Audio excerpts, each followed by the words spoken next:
Steven, you think I could pull off me talking in the third person? I think you can. It depends on the context, though. Well, Yeah. what context would it be appropriate? Like anywhere besides sports radio. Not on the air. You can't do it on the air. So off the air, if I just went around being like, Derek's hungry. Yeah. Yeah, you could do that. On your own, with no one around. That'd be the saddest thing ever. I'm gonna try it though. For the rest of this podcast, Derek is gonna talk in the third person. Yeah. I think you should just apply it to your everyday life. Just wake up in the morning. Derek's gonna go take a piss. Oh yeah. Derek's gonna get some water. Derek's gonna take a shower. Derek's got the shot. Like Seinfeld when George getting upset. It's another Seinfeld reference I don't get. I wish I know. There was a whole episode where this guy Jimmy, refers to himself in the third person, and then George starts doing the same thing. Damn it! I don't think I could pull it off. No one could pull it off like Rickey Henderson. What's going on, everybody? No. Just your opinion, man. Stephen Langford, Derek Papa. We're going to talk about some football today. A lot of football today. It's got me feeling icy. And we got some football going on right now, actually. Between the Green Bay Packers and New Orleans Saints. We rarely do this while football is being played, but Steven can't be bothered on Christmas Eve. What a prima donna. I'm the prima donna for that, but you want to watch Packers Saints? Damn right I want. Damn right I do. It's thrilling 24-0 right now. Oh my God. I haven't watched a single minute of that because we got the Sharks on the big TV. I got the Warriors and Pacers on my phone. It's sickening that I got all these screens up, but this is the age we live in. It is. Well, how are the Warriors doing right now? They are down 17-12. All right, not terrible. And we'll get into that a little bit later. Kuminga being a little passive aggressive, I would say. Very aggressive, but yes, we will get to that later. Yeah, he's annoying the crap out of me. Before we get to anything, I want to ask the audience this. And yes, Tacky, I'm acknowledging the chat. Tacky's all mad at me because since I've started the KMBR gig. Whoa. Tacky's mad at Derek. Oh yes. Well, I don't think I can pull it off, but I'll try. Give it a shot. All right. Tacky's mad at Derek because Derek has had a hard time acknowledging the YouTube chat while he's doing the radio gig now. Because it's not so much about like people like Derek looking at people that are being very, critical of Derek. But Derek wants to focus on the show. Doesn't want to be, distracted by things that Tacky's saying. So it's working out great. Yes. But tomorrow, Derek and Walter Icabalseta are going to be doing the Dirty Work show from 2 to 4:30 tomorrow. Derek, Walter, and Tim. Just stop. I can't do it. I can't fucking do it. Props to Rickey Henderson for pulling that off for years. Me, Walter, and Tim are going to be doing the Dirty Work show tomorrow. So yes, I will be driving the show and I will be looking at the YouTube chat. So don't worry. But yeah, sometimes I get distracted by the YouTube chat. So really easy.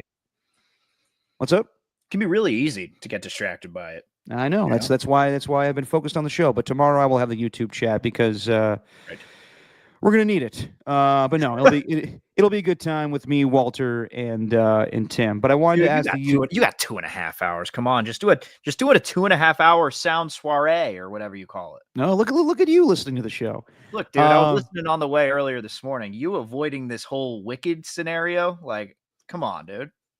What, two back-to-back Wickeds? Come on, man. 2 hours and 40 minutes? I don't need that shit.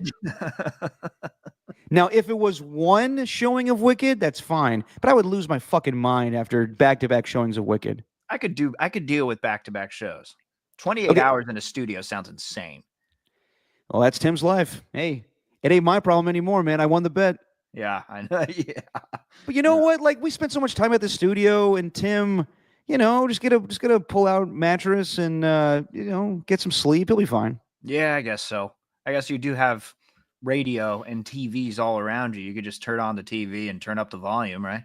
Yeah, but I have faith in Tim. He'll be able to handle it, and it's good content for the show because then he can record himself. You couldn't record yourself if you were going to watch Wicked. And like Cope's thing was like, oh, well, it's what I say. We get to watch the movie. So I was like, I'm not missing NFL playoff games to go fucking watch a back-to-back screening of Wicked. I'm not doing that. Come on, Derek. You can do it, man. No. Defy gravity. It's an extreme bet for just like me and Tim accomplishing getting to the semifinal of the fantasy league. Right. And now the battle's between me and Dan Dunn. And I got to say, with everything that Dan's dealt with this year, I'm actually rooting for Danny Dunn. But it's another story. Me too. Well, you would, of course. I want to ask the YouTube chat. So Steven is currently up. We haven't really done a show while our picks are still being determined. So the Green Bay Packers are up 24-0 on the New Orleans Saints. The over-under was 42.5. The point spread was 14. Right now, Steven is leading 26-24. I decided that I've noticed that I'm 2 behind him. So I decided to change my pick, not to the Saints, but for the Saints to cover and the under. Now, the under's looking good, but the Saints ain't covering. So should I be allowed to change my pick? Because we've never been able to change our pick before in the moment. Nope. But now that I've realized that I'm 2 behind, should I be able to change my pick? And does it really matter at this point? It looks like, I mean, the under's probably going to hit, but the 14.5 or the 14's looking pretty good right now. So I'll leave it to the chat. Did I just lose? Is it too late? Is it 26-24? It's already coming in. Absolutely not. Nope. Steven wins. Eat the sauce. All you guys fucking suck. What? Jesus. What do you mean? You're trying to worm your way out of this. You lost. All right. Fine. I'll do it. I got the hot sauce ready to go anyway. I was just seeing if some people are going to be nice. Be nice. Be giving. What as if it's the holiday season where it's a time of giving. Yes, we got Christmas in 2 days, Hanukkah right after that, Kwanzaa the same day as Hanukkah. Yeah, come on, be in the giving mood, people. No. All right, fair enough. All right, I'll do the hot sauce. But before we do all that, I got the news on Friday that Rickey Henderson passed away. Rick Tittle, I saw he was the first one to tweet it, and he said, "Please tell me this is not happening." And I texted Rick, and I was like, "Is Rickey dead?" And he goes, "Yeah." And I got confirmation from a few people, and then I saw more people tweet about it, and then I saw Dave Winfield the next day put a post up about it on Saturday, and yeah, it was confirmed that the greatest leadoff hitter of all time, the greatest base stealer of all time, the greatest Oakland A of all time, and the greatest Oakland athlete of all time passed away at the age of 65, just 5 days away from his 66th birthday. And it sucks because obviously he's a legend, but for Oakland A's fans, it's been a kick to the nuts 13 weeks ago when the Oakland A's died, and now their best player has died. And you think of all the accomplishments this guy has had. I mean, 130 stolen bases in a single season in 1982. That's incredible. How many stolen bases did Ellie De La Cruz have last year? 67? Something like that. Yeah, no one's coming close to that record in today's age of baseball. And Rickey, what's crazy is Rickey led the league in stolen bases every single year of the 80s except for one. And everybody's heard the story by now. You've probably heard it too, Stephen. Harold Reynolds. Yeah. Great story where he got to 60 stolen bases. Rickey hurt himself in 1987, only got 41. And he calls Rickey at the end of the year and said, "You should be ashamed of yourself. 60 stolen bases? Rickey will have that by the All-Star break next year." Yeah. And that's the way Rickey was. Yeah. And people thought that he was arrogant and talked about himself in the third person. He could pull that off. Rickey Henderson was so damn cool that he could pull off talking in the third person. I'm sure his friends were like, "Rick, the hell are you doing, man?" But he was so damn cool that, yeah, he definitely thought highly of himself. And people kind of give him shit for the Lou Brock speech when he passed him for the all-time stolen bases record by him saying Lou Brock was the symbol of base stealing. But today, Ricky Henderson is the greatest of all time. And Lou Brock was right there, and he didn't take it as an insult. So yeah, everything this man's accomplished, the most runs scored in baseball history. How many times he came back to the Oakland A's? He was Oakland, not born, but Oakland raised. I think about guys like Shooty Babbitt and Bip Roberts and his dear, dear friend Dave Stewart, who all either grew up with Ricky or looked up to him. And even a guy like Reggie Jackson, who has the biggest ego I've ever seen in the history of sports, for him to say, I wasn't the best Oakland A of all time. Ricky Henderson is the greatest Oakland A of all time. That takes a lot. So rest in peace to, in my opinion, the Willie Mays of the Oakland A's, Ricky Henderson. Yeah, there's not much I can say that hasn't already been said. I mean, just to add to that Harold Reynolds story, he had 41 stolen bases that year. Well, the following year by the All-Star break, he had 42. So I think there was a little connection there where he's like, all right, well, I'm not going to hit 60, but I am going to get more than I had last year total before that break. And I think he ended up leading the league that year in just over 90 steals or whatever it was. I think Scott Van Pelt had one where it was when he was 39 years old. And I actually heard your dad talking about this too. When he was 39 years old, he had 66 stolen bases, which also led the major leagues. And ever since he did that, there's been a dozen players, I think, that have surpassed that total, reached that mark or surpassed that, but all of them under the age of 32. And he did it when he was 39. That's just insane. But you think just how cool he was, man. That's what I think of when I think of Ricky. The epitome of cool. Do you remember when we went to that Colts game? You were drenched. You had the jeans, the wet jeans, because you didn't bring a change of clothes, and it was a storm out there. And you were doing something for 95.7, and you were with that was the Christmas Eve game, what we thought was going to be the last game in Oakland against the Broncos, if I want to say, if I'm not mistaken. I think it was the Colts, and I was terrified. Man, that's the Colts. I was terrified you were going to get hypothermia that day. I was like, are you okay? I mean, shoot. I mean, me and Elena were going through it that day because we were going through the tents, and a bunch of water just poured all over us. And I was shivering. But it was the last Oakland Raider game. I had to be there. People, I'll tell you, his jeans, they looked like leather pants. They were so wet the entire time. But I don't know if you remember, it was on the concourse. Ricky was holding court with a bunch of people. We just walked by because there was. Did we really? Yeah, there were so many people surrounding him, and he's got this gray, the silver collared shirt on. It was a button down. He was all dressed up in slacks and everything. Just so much swag. There were too many people around him, though. It's not like we were going to get up to see him, but we're like, oh look, there's Ricky, just talking to people, big smile on his face, and that's kind of the stories you've heard with him. And I wasn't lucky enough to watch him in his prime. I mean, I vaguely remember watching him in the late 90s and early 2000s when I finally became cognizant of sports. But I do think about this, and this is kind of a beautiful way that sports kind of connects people. When my mom and dad moved here from England in 1980, they became fans of the A's because of Ricky Henderson. That was the guy that they used to watch. And I forgot when they moved back to England, but they moved back to England in the mid 80s when his time with the A's was done at that early stage in the early 80s. And when he ended up coming back in 89, that's when my parents came back to the States or came back to California. And this announcer, whoever it was, the play-by-play guy said, if you've been away for a few years, well, in case you haven't heard, Ricky Henderson has bounced around to a few different teams, and now he's back in Oakland. And my mom felt like the announcer was talking to him. But he was always their favorite player. And there's this moment after my dad died where my mom she was doing something at this Danville consignment store. I think she was either selling stuff to try and just get rid of stuff that we had in the house that was kind of cluttering it up. But randomly in this consignment store in Danville, she runs into Ricky, and he has a Letterman jacket on. He's got his name on the jacket, which is just that made me laugh so hard. I was like, oh my gosh, this is perfect. Ricky has a jacket with the name Ricky on it.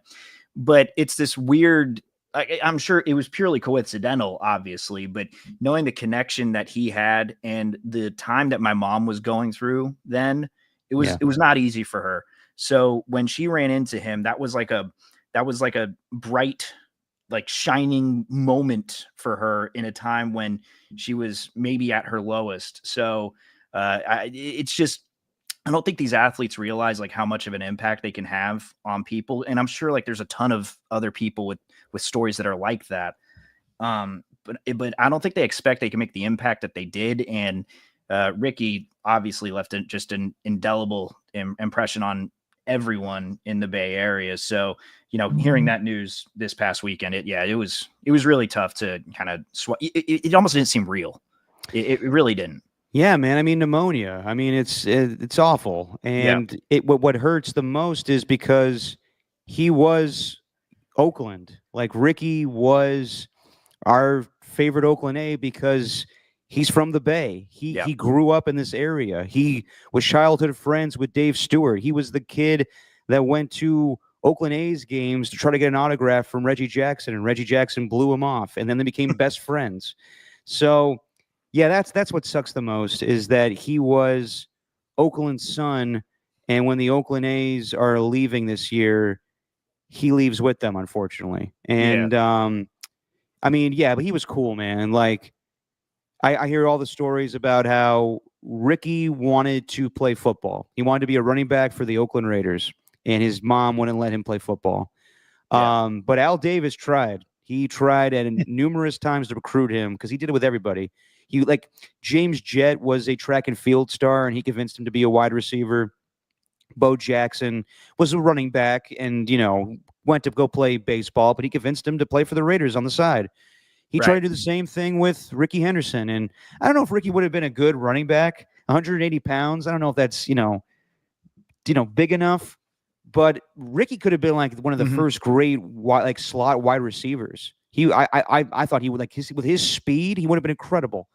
But he stuck to baseball and he was fantastic at it. And I'll say, how many guys could you name instantly just based on their first name? So when you think of Michael in sports, who do you think of instantly? Yeah, it's Jordan. Yeah. When you think of Reggie, who do you think of instantly? Jackson. When you think of Rickey, do you think of Rickey Henderson? Oh yeah, for sure. Yeah. He's one of the few people that him by just the first name. It's like Marcus Allen, Rickey Henderson. And so many guys, play for their hometown teams. LeBron James, Akron kid, played for the Cavaliers. Pete Rose, who we lost this year as well, Cincinnati kid. Rickey put Oakland on the map. I mean, Oakland was already established, but just he paved the way for Shooty Babbitt and Bip Roberts and Dave Stewart. So, and yeah, just talking about the guys we've lost this year. My God, think of all the sports icons: Willie Mays, Pete Rose, who I mentioned, Orlando Cepeda, Bill Walton, Jerry West. Like it's like Al five. Adams, another one too. Al Adams. I mean, so many Bay Area icons. The only guy that doesn't have a Bay Area tie is Pete Rose. Everybody else, I mentioned Bill Walton. Even though he didn't play for a Bay Area team, he always came to watch the Warriors because Luke was an assistant coach. So it's been a tough year in sports, man. But I will say this: I do strongly believe that Rickey Henderson is as important to the Oakland A's as Willie Mays was to the Giants. And I loved the celebration of life that the Giants did for Willie Mays. I thought that was very well done with so many celebrities. Bill Clinton, I believe Barack Obama sent in a video. But so many people from baseball showed up. And I think the same should be done for Rickey. I agree with Brody Brazil, who came on our show today, and he tweeted this out. They should rename that area, whatever the Coliseum is going to become, to 2400 Rickey Henderson Way. I agree with him on that, and I 100% agree with him that there should be some celebration of life for Rickey Henderson. I know that the Coliseum is closed. It's no more. They had the last game there, and everybody had their celebration. This is different, man. The greatest Oakland A of all time has passed away. I think we need to open the doors one last time and hit celebration and hit some MC Hammer and pour one out for Rickey just one last time in the Coliseum. Yeah, but that's also, you'd have to think that, like, you got to think that the A's would be a sensible organization in order for that to happen. Yeah, I know. I mean, like Which is the worst part. No, I mean, if I could speak more honestly on this show, um, John Fisher, don't be a heartless bastard. You're already fucking taking the team away. It's Rickey Henderson, and he was supportive of the A's. He was fine with them going to Sacramento. Why not open the doors one last time for us to celebrate the Man of Steel? Like I don't see why that would be a bad idea. Yeah, I agree. I mean, who wouldn't want that? Who really wouldn't? And I think that there's one story that really stuck out.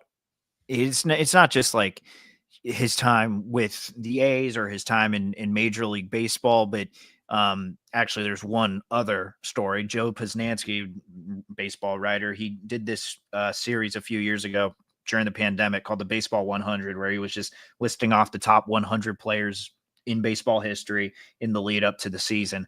And he listed Rickey Henderson on there. Obviously, I forgot which number he put him at. It was like number 28 or something. But he said if you could split Rickey into 3 different baseball players, you would make that 3 Hall of Famers. One for his stolen bases, the 14,000 or the 1,400. One for his runs scored, the over 2,200. And then another for the amount of hits, over 3,000, all in a 25-year career. He was 3 Hall of Famers in one, which is crazy. And the other thing with him, it was his time in the Independent League. He was with the San Diego Surf Dogs, and he tried to get back into the big leagues. Yeah, he was playing there. He was playing DAWGS, by the way, not like just DOGS. It's DAW, the San Diego Surf Dogs. And he'd be the one, even though, he was Rickey, and everyone was kind of shocked, I'd say, for lack of a better term, just to be playing with a guy like that. He was always picking up the tab, and there's, a teammate who he barely knew, but like he invited a friend to hang out with their team at the bar.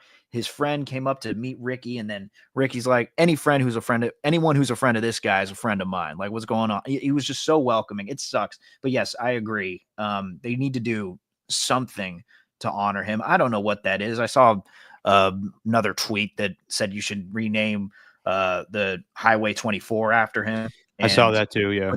And cover it with green and gold, which, look, I'm not going to be I'm not going to say no to anything if you want to honor Rickey Henderson. There's just no one like him, man. There's no one like him. I actually do think like there could be one who potentially tries to go for that 130 stolen base record. It might not be touched, but I wonder if there's ever just one player out there who's that speedy, who has that great of a first step. I mean, think about it in track and field. You can get off to a slow start in the 100-meter dash, but you could eventually catch up to the competition and use your speed and come in first. You can't do that stealing bases. You got to be perfect, and he was perfect for his 25-year career. I don't think that 1,406 stolen bases, I don't think that's going to be touched. I mean, Luke Plock had like 500 fewer than that. Like, come on. He obliterated that record. Like, no one focused on stealing bases the way Rickey Henderson did. Right. It was an art form, the way that he was able to dive head first. And yeah, his speed was unmatched in baseball. I wonder if he and Bo Jackson were the most exciting players in all of baseball in the 80s. Because I don't think like that. I mean, there's like different pitchers, and you want to see Eckersley and guys like that, Jose Canseco or Mark McGwire towards the end. But like, just like the excitement factor, I would say it's got to be Rickey. It's got to be Bo for what the hell they're going to do on a night in, night out basis. Yeah. Would they call it a Rickey run? When it's like he walks to first, steals second and third, and then all you got to do is sacrifice him in with a bunt, ground ball, with a pop up, whatever it is, just to get him home. Used to call it a Rickey run. Dude, the best compliment I've heard was from Earl Weaver, who said, if you walked Rickey, you gave up a triple. Right. Because he was going to steal 2 other bases. Yeah. And the stories are Paul Bunyan-esque of Rickey, with some of the folklore. Like, everyone's heard the check story by now, and that's a true story that he confirmed on Mike and Mike, where the A's gave him $1 million check. He framed it, and the A's called him back and said, "Hey, we're missing $1 million in our payroll this year. You mind cashing that check?" He goes, "Oh yeah, sorry, my bad." And then there's stories of like him and who's a John Olerud, Yeah. who played with he had like a something with concussions or whatever it was, but he wanted to wear a helmet in the field to play. So Rickey played with him with the Mets, and then he played with him again, I guess, with the Mariners. And he says to Rickey, or Rickey says to him, John, I had a teammate that wore the same helmet kind of like you. And he goes, yeah, Rick, that was me last year. He's like, oh, my bad. Yeah, I mean, they're all of them are great. I mean, there's the popular one where he was his own agent, called the Padres. Was he really? Yeah, he called the Padres general manager. At least later in his career, he called the Padres general manager, and he left a voicemail. And when the general manager picked up the phone and checked the voicemail, he said, "Hey, Kevin, this is Rickey calling on behalf of Rickey." And then he said, "Rickey wants to play baseball." Then he hung up. I saw. Okay, so they brought that one up on Mike and Mike, and he claims he didn't say that one. Yeah. But you know what? With Rickey, sometimes you never know what's true and what's like. That's kind of like that's fucking awesome that he has so many stories, and you don't know if they're real or not. Like I'm gonna butcher this, but like one person said like one person was holding like a John 3:16 sign in the crowd, and like for a Bible verse, and then Rickey says to like everybody else, he's like, man, I don't know why everybody's I don't know why everybody thinks John's so good. Rickey's hit him more than 3:16 this year. All of that, man. He's one of a kind, man. So rest in peace to Rickey Henderson, and I hope that the Oakland A's, or just the A's now, they do something special for him. Maybe next year the A's just wear RH patch the whole season. But I do think there should be some celebration at the Coliseum. I really do. Agreed. I agree. And then maybe they'll do something who's going to be playing in there next year? It's the Oakland Roots, right? And I think the Oakland Soul are playing in there. I forgot even who owns it. Is it the African American Sports and Entertainment Group? I believe so. Yes. Yeah, Dave Stewart's a part of the board on that, so you got to think that they are going to do in there. They did call it Rickey Henderson Field, though. I mean, there's that. No, they did, but I mean, the renaming thing, you could do whatever you want with that. I do think there should be. A's fans deserve one last time for a celebration for Rickey. Yeah, it's just, and also, man, just looking back on the highlights, it really was just a much more simple time in baseball, where it's like you get on base, get a base hit, let speedy guys run the bases, and you use that strategy instead of just using the launch angle, exit velo, the swing plane, and all these different things so you could hit a home run, and that's the best possible outcome. Kind of makes you yearn for baseball of that time. And, sports always evolve, and I hope it can get back to that someday, but it's not in it right now, and that sucks. Yeah. Oh, so yeah, with the Mizuno gloves. So cool. Yeah. Rest in peace to the Man of Steel, the greatest Oakland A of all time, Rickey Henderson. And now let's transition to some football with the Las Vegas Raiders. So they win yesterday, 19-14 over the Jacksonville Jaguars. Nice little win. I see our guy Alon's in the chat, and I would love to get his opinion on this. And I do plan on getting Alon involved once the season is over for a little round table. Maybe Spadoni joins us as well. Don't get Spadoni right now. Oh, that boy is he's pissed. Oh, he's so pissed. He was texting me this morning. He's like, Steve, we got a defensive lineman with tattoos. That's it. Crosby? Yeah. And then he's like, he's not even playing right now. He sent me like one text. I messaged him like one text today. And I messaged him one text, and he texts me that, and he's like, okay, I'm pissed. I'm going to go to Trader Joe's and get some cookies. So they win, and a win is a win.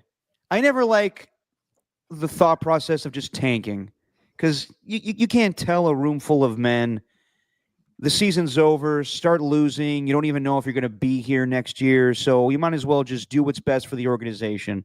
And I say fuck that. Like, I loved it when Lovie Smith a couple years ago, the Texans were in line to get the first overall pick, and he went for 2 to win the game and then was fired right afterwards. That's what I kind of think is going on with Antonio Pierce. So I understand. I tweeted at fans yesterday being like, Raider fans, what do you think about this? They got to win. But did you really want to see them win? And the majority was no. This is stupid. Why do we do this? I get that. I'm in agreement with you. It was better. It would have been better if the Raiders had lost for draft position, because at this point, I understand. Like, yeah, you want to win. You never want to lose. What was it? 10 in a row? Yeah. Like, that's awful. But it is the Jacksonville Jaguars, and it's not like look at the wins they've had this season. They managed to pull a win out of their ass against the Baltimore Ravens. They beat the lowly Cleveland Browns, and then they beat the lowly Jacksonville Jaguars. It's not really like fantastic wins this season. And I understand Antonio Pierce wants to be proud of his team and do the Raiders, but like after 10 straight losses, man, thank God you guys didn't light up cigars in the locker room, because that would have looked fucking stupid. Yeah. Now, I do understand fans' frustration, because you want to be in a position to draft the number one quarterback in this year's draft. You do, sure. because you missed out on Michael Penix last year, and you can't come away in this year's draft without getting a quarterback. And the Raiders went from 2 to 6 just like that.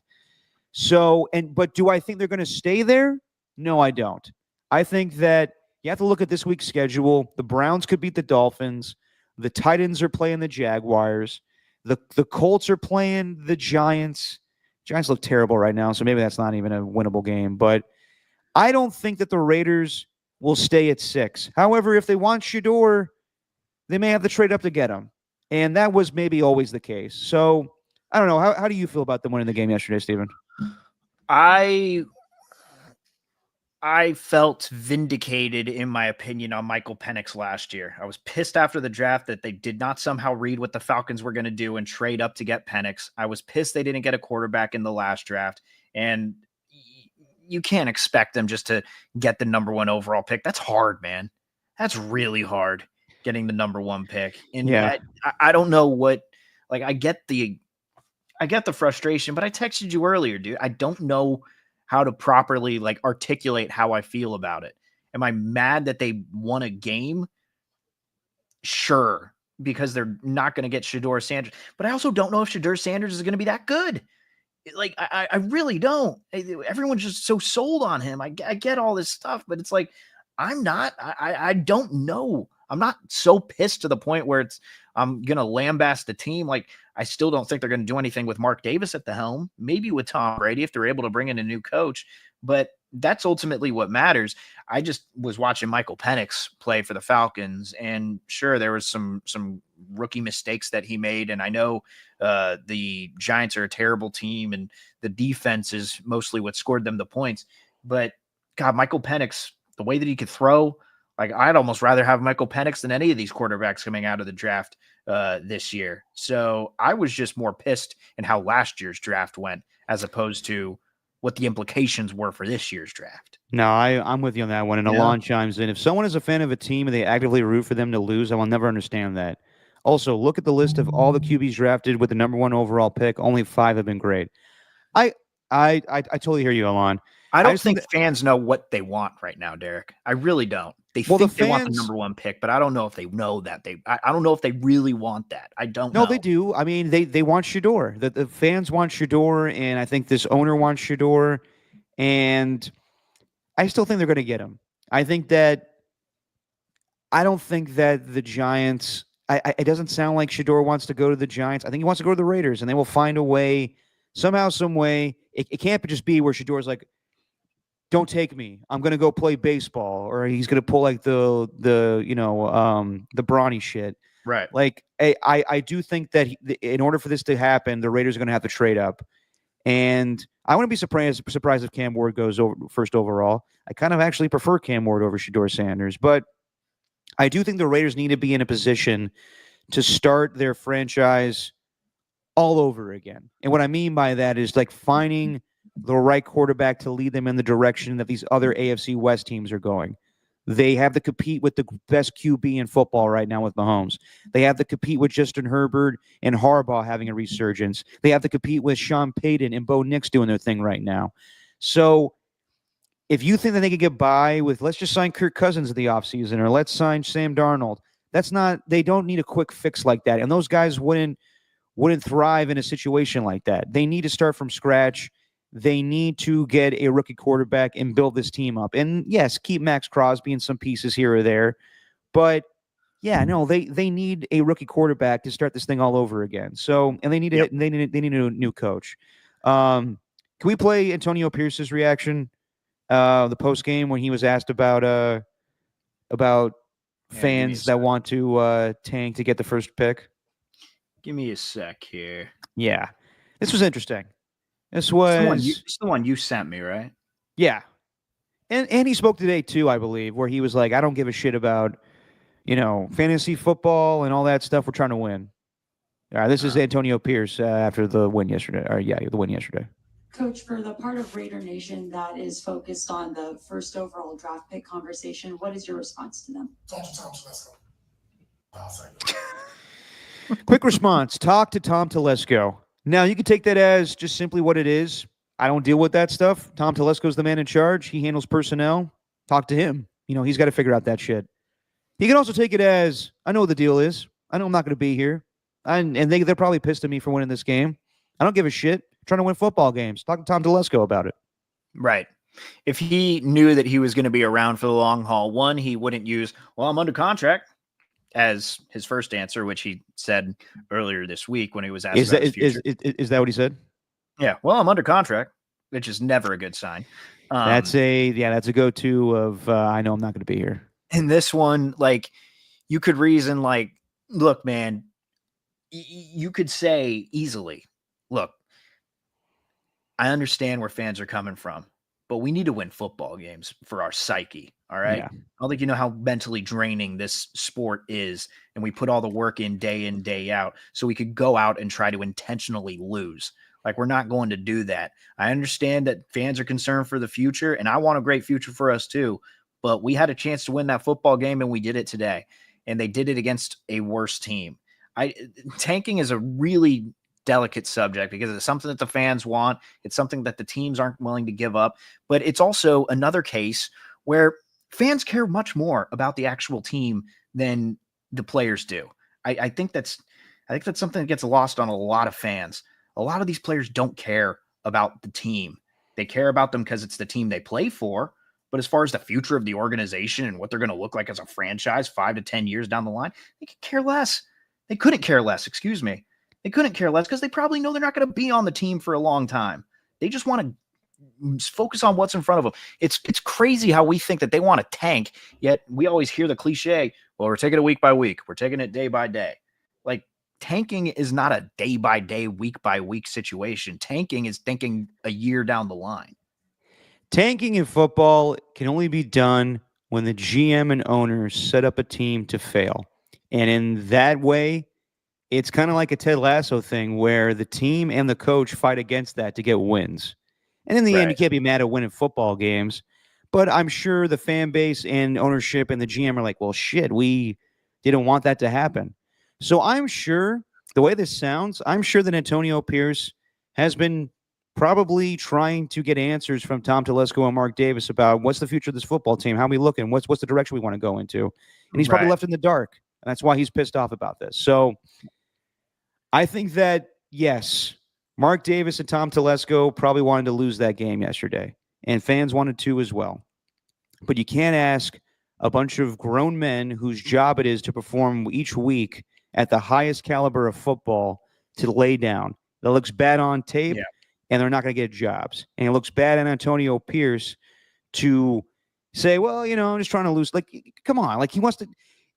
Once I believe he gets fired, you don't think he wants to go get a linebacker coaching job or a defensive coordinator job? Probably more linebacker coach. But, yeah, he wants to still coach in this league. And it would be bad if he just goes with the flow and then loses his job. I understand why he may be a little more defiant in this.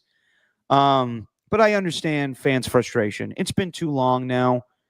They're not even close to the Chargers and the Chiefs and the Broncos. They need to do something. So it's tough. They won, but it's not a win-win situation. It is a win-lose. That's why the draft sucks in that regard. I think at the end of the day, though, regardless of what the Raiders end, like if they finish the season with 3 wins, there's still maybe a top 5 team in the draft. And even then, maybe Tom Telesco figures out a way. If like the Patriots are 2, then like, the Giants take Cam Ward to 1. And Yeah. then Tom Brady could call Robert Kraft and say, what can we do to move up to 2? I still think they can find a way to get Shedeur Sanders if that's the QB they want. And just to go down to comments here, Otis Bird the third, Draymond cares, but Draymond is a rare case. When I say like players, I don't mean players don't care just in general, but they don't care as much as we do, because we have dedicated, some have dedicated their entire lives to one single team. Whereas guys got lives. These professional athletes, they just happen to play for that team that you're on. And obviously they're going to give you 100%, but especially with players on the Raiders right now, I know Max Crosby cares about the future of the team. I know Jackson Powers Johnson cares about the future of the team. I know Trevon Merrick cares about the future of the team. I don't know with Jack Jones, because Jack Jones is an Antonio Pierce guy. I could see him getting phased out of the defense. Maybe Nate Hobbs. Brock Bowers is probably one that cares, but I could also see Brock Bowers, if they don't get a quarterback next year, being like, what the hell am I doing?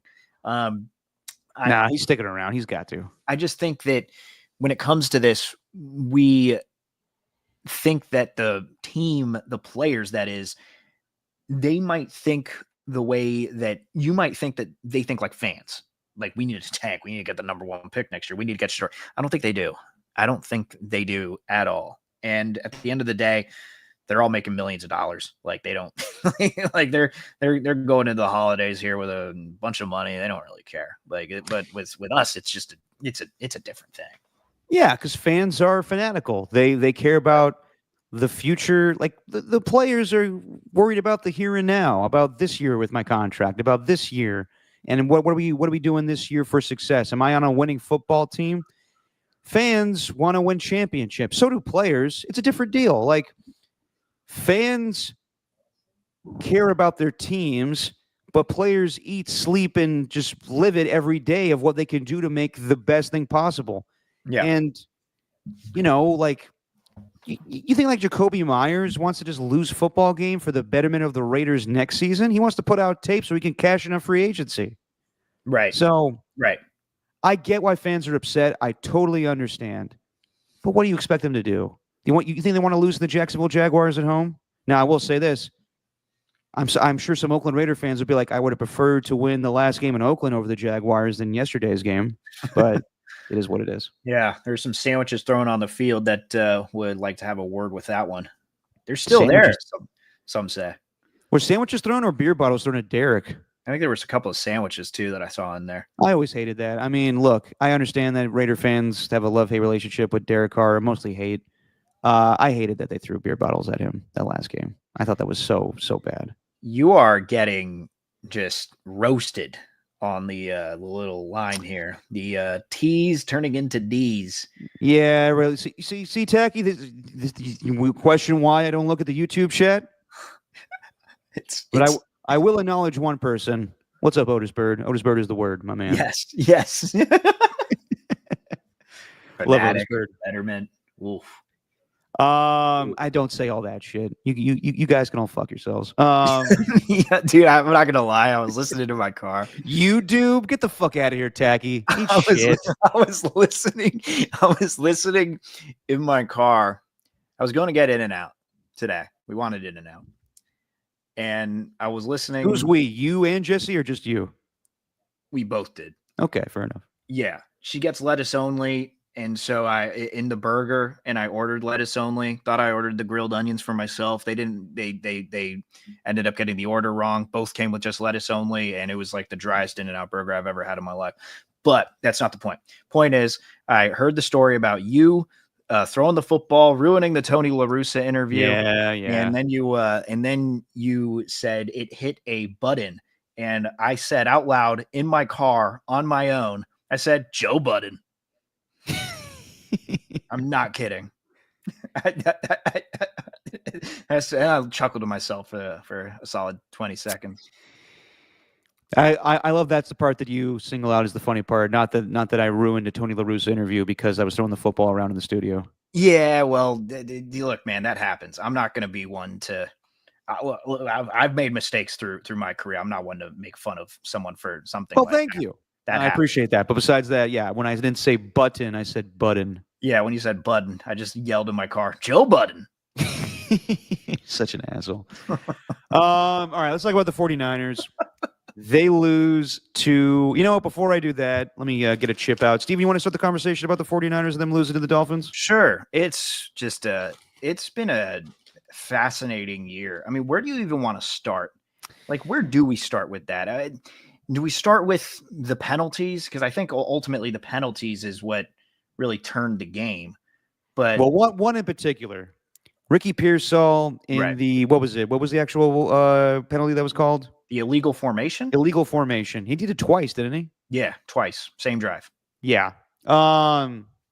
Look, I think Rickey Pearsall is going to be a good player in this league, but he's definitely struggling a little bit. And we cut him some slack. The man was shot and didn't get a full start to the season that he should have. Right. That being said, Debo just had a great play prior to that, and it ruined the drive because Jake Moody missed the field goal. And I'll say this too.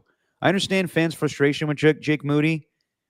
Yes, he's missed 7 kicks this year. He also was hurt. He hit 50-yard plus field goals in the Super Bowl. I don't think Jake Moody's at the top of my list of things that need to change with the 49ers. Now, does he need some competition in the kicking game? Yeah, most likely in training camp. Should bring somebody else in. But to act like we just heard John Gruden the other day talk about how Sebastian Janikowski was drafted in the first round. Now he struggled as a rookie. And the whole story of, are you out of your fucking mind? He can't kick. He's drunk. You got to give Moody some time. But, like, there's a lot of kickers missing field goals this year. Evan McPherson, Justin Tucker. I'd simmer down now on Jake Moody. But, yeah, like, the penalties were bad yesterday. The offensive line was bad. And I'll get to that more. But, like, the pick that Brock threw, he got pressured by Calais Campbell. But where the hell was he throwing? And then even not the pick though, the one to Kittle in the end zone, the miss. But that was tipped. That was tipped by Chop Robinson. Right. But I think that speaks to a larger point. It was tipped. That's been a big problem for him. He's not tall enough. Balls getting tipped at the line. And Purdy, like, here's the thing with Purdy. I think they need to just shut him down for the rest of the year. Like, I thought about that too. You're eliminated. You're done. Like, there's no point in throwing him out there. And for this season, I think there's a lot of things that can be true with Purdy. Ultimately, I think it's a chicken or the egg scenario with the injuries. Well, he didn't have the talent around him. Brock Purdy needs to overcome that. Well, he didn't have the offensive line. Well, Brock Purdy needs to overcome that. That's why he's been maybe just average this year. But he has been average, and I think it's okay to say that he's been average. But I also think it's okay to say, yeah, he also deserves to get top of the line quarterback money because of what he's done and what he can do in the future. I think this can be I think this can be an exception, not the rule in terms of Purdy's career. Like, I think he can come back next year and look like a totally different quarterback. But this year, it just hasn't been his season. It hasn't been the 49ers season. And I think they just need to shut him down. Though, I mean, how could you? I also understand if there's anyone out there that's skeptical of them potentially giving him $55 to $60 million, because that's a hell of a lot of money.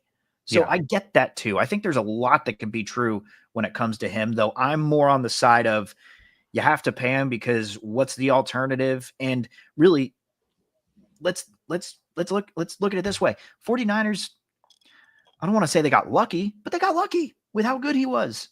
Like, a thing like that happens with Trey Lance, where you trade that much stock to get him. You expect him to be the franchise quarterback. That's the type of move that would set you back for the next 2 to 3 years. You don't just keep going on a playoff run the way they have been. So I think you do reward him, and I think you take a chance, because what are you going to do? Just kick him to the curb? You're not going to franchise tag him. I know we're going to get a lot of that in the chat. Oh, have him play under the franchise tag for one more year. Yeah, that's great for the team. Not great for Purdy. No, Purdy would never agree to anything like that. No, like, why would he? So I think there's a lot there's a lot of angles that you could go about talking about Purdy, and I think a lot of them are true based on this year. Do I think he's a bad quarterback? No, I will not agree with that one if that's the angle anyone wants to take. It's not a bad quarterback. He's just struggling this year. Yeah. And oh man, I got this. Ooh, fuck. Ooh. I couldn't get the glob out, so I had to like dip it around the top. Oh, you had so it kind of got stuck at the Yeah, rim. I mean that's the real spicy shit. Ooh, fuck. Ooh. Damn. Ooh, maybe. All right. Hell yeah. Finally. So yeah, I mean with Purdy yesterday, his offensive line wasn't doing him any favors. But he had bad throws. Like he skipped some of the dirt to Kyle Juszczyk and Juwan Jennings. But I'm getting hiccups now. But yeah. You know what? I'm glad this is why I tune in. I'm glad he tunes in just to watch us suffer as opposed to getting this intellectual, inquisitive, thoughtful sports talk that makes you laugh, makes you think, makes you cry. Maybe even throw up. It's a hell of it. Makes you throw up. Damn, it's like stuck on my tongue right now. Jesus. Nice. Yeah, I got like the yeah. The as Tacky says, the schmegma of it. Ugh. All right. God, schmegma's a good word. We need to my taste buds are gone. Like it's stuck on my fucking tongue. Yeah, never go for the top of the bottle. Okay. Purdy, I'm with you, Steven, that they may need to consider shutting him down for the year because now with the injuries, you got Trent Williams, who's out for the season, the last 2 games. Jalen Moore's not going to play. Who else is out? Colton McKivitz? No, not Colton McKivitz still there. Who's still inside right now? Aaron Banks is done for the last 2 games of the year. Yeah. You're going to have a makeshift offensive line. So you're going to have to bring in guys, like practice squad guys, to block for him, especially a left tackle. Like I didn't like it when remember that preseason game where Kyle played Purdy and Trent Williams didn't play? And I was like, what the hell are you doing? I understand like it would be a bad look for Brock Purdy to say, like, I'm done, guys. I'm not going to compete the last 2 weeks of the season. But when you have a payday coming up, I'm sure his agent's calling Kyle and John being like, is there any way we consider sitting him the last 2 games? But that's not going to happen. You got to be realistic. Nothing I've seen this season would deter me from not paying this guy. Now, do I think it's ridiculous he's going to make 55 to 60? Yes, but I think it's ridiculous that I say this every week. It's ridiculous that Jordan Love got paid that. It's ridiculous that Tua got paid that, but that's just the fucking market right now. Yeah. So, yes, you're going to pay Brock Purdy. You hope nothing happens the last 2 weeks. And, yeah, as far as the game against the Dolphins, they got to rebuild this defense, man. Like, and when you're watching the Dolphins, too, their quick passing game to just dumping off passes to Devon Achane or Raheem Mostert, that immediately makes you think, damn, the Niners miss McCaffrey so much to convert those second and longs to third and manageables. Yeah. They've missed that all season. Like, I understand like Jordan Mason was running well, but nothing compares to Christian McCaffrey out of the backfield for like a safety valve. So Debo had a great game, his best in weeks. I like when Jim Nantz said that's his best play of the season, the touchdown. I was like, the touchdown against Seattle I think was better. But I'm inclined to trade Debo. I don't think Cope has been giving me shit for saying this. I don't think it's off the table they would move off of George Kittle. Now, should they? No. You should keep George Kittle. He's one of the best tight ends in football. There's no reason to move off from him. But it depends on what, like, you know, are they trying to does John Lynch believe they could just change things so quickly next season that they don't need to change things as drastically?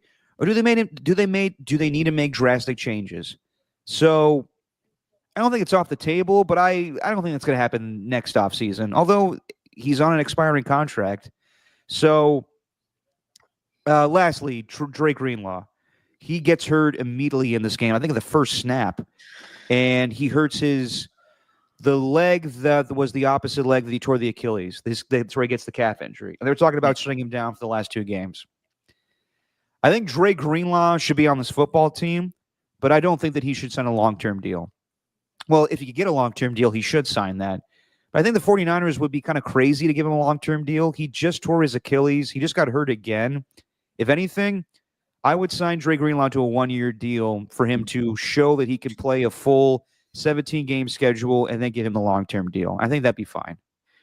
Maybe, unless the Houston Texans or the Tennessee Titans swoop in with their connection to the 49ers and a lot of the players and say, hey, man, you're getting a 1-year deal there. We talked about his contract before, even before he returned. Like, by the time he got back playing, like, you could see the flashes. You could see the Dre Greenlaw that we know. 3 years, $30 million. Like, I would not be surprised if a team offered him that, just $10 million a year. That'd be like the going rate, I think, for a guy at his position. I think a team would be willing to give him that. Like, they're going to have a lot of decisions to make, because I'm seeing the number one need is offensive line, which might be true. But you're going to have to get a new center. Where are you going to find that? Center is a really difficult position to nail. And I don't think they really did with Jake Brendel. You're going to have to get a new right tackle. Okay. And then you got Dominic Pooney. I don't think they're going to get rid of Aaron Banks or anything. I don't think they're going to move off him, even though he wasn't that great this year. But they might even pay Aaron Banks a smaller long-term contract. Like, there's going to be a lot of moves they have to make. And it's like, everyone's saying they want to address the offensive line. All right, that's great. But what are you going to do with the defense? What are you going to do with Talanoa Hufanga? What are you going to do with Dre Greenlaw? Jair Brown has not been good. I'm already seeing people post on social media. I saw one that went viral. Diamador Lenore giving Louis Vuitton bags to everyone in the secondary, and Jair Brown is opening one of them. And people are already saying something to the effect of, I know that's not who I think it is that's opening one of those. You don't deserve any gifts. Like, people are already getting on Jair Brown, and it's year 2. It's going to be real. I don't know what the answer is for the 49ers and what they have to do with their contracts and how to build this team. I just think there's going to be a lot left disappointed, because there's going to be one position group or one area that they do address, but I do think there's going to be another that kind of gets left out hanging. And people are wondering, well, why didn't they address that? Yeah, I mean, as far as Jair Brown, he's a second-year safety. We thought the same thing about Trayvon Merrick, and he's playing well with the Raiders right now. So you got to give time for these players. He's all right. Trayvon Merrick's all right, but there's also a lot of plays where you kind of see him with the back turned. Yeah, I know. Chasing after a receiver or a tight end. My thing, there's a lawn too. Also a Debo succession plan. What are you going to do with him? Are you going to stick with Brandon Ayuk and Ricky Pearsall? I mean, is Jacob Cowing any good? I don't know. I think that you have to consider what's your game plan when Ayuk is going to be out for probably the first 6 weeks of the season when he's on PUP. So you have to think about, can you get another veteran wide receiver out there? Is Ricky Pearsall going to make that next jump to be the slot guy in this offense? I think it would be the smart move to move off of Debo.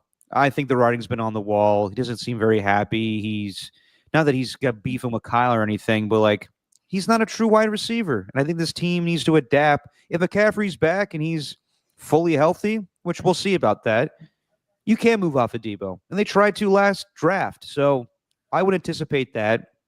I think they can find another wide receiver. I think it's clear their first-round pick needs to be either drafting Trent's replacement or drafting a defensive end opposite Nick Bosa. I think that's what I would do. I think that they need to find defensive playmakers on that line. The only guy you could say for certain is Bosa's going to be there next year. It sounds like they're going to cut Javon Hargrave. They're going to, I don't know about Leonard Floyd. He's kind of been a disappointment this season. He's under contract. He'll still be around. Is it a 2-year deal for Leonard Floyd? It was a multi-year deal. It might have even been 3. No, 3 years? Yeah. Really? Yeah, it was a multi-year deal. Confirm that for me, please. I will. It's 2 years, $20 million. Okay. You could trade him.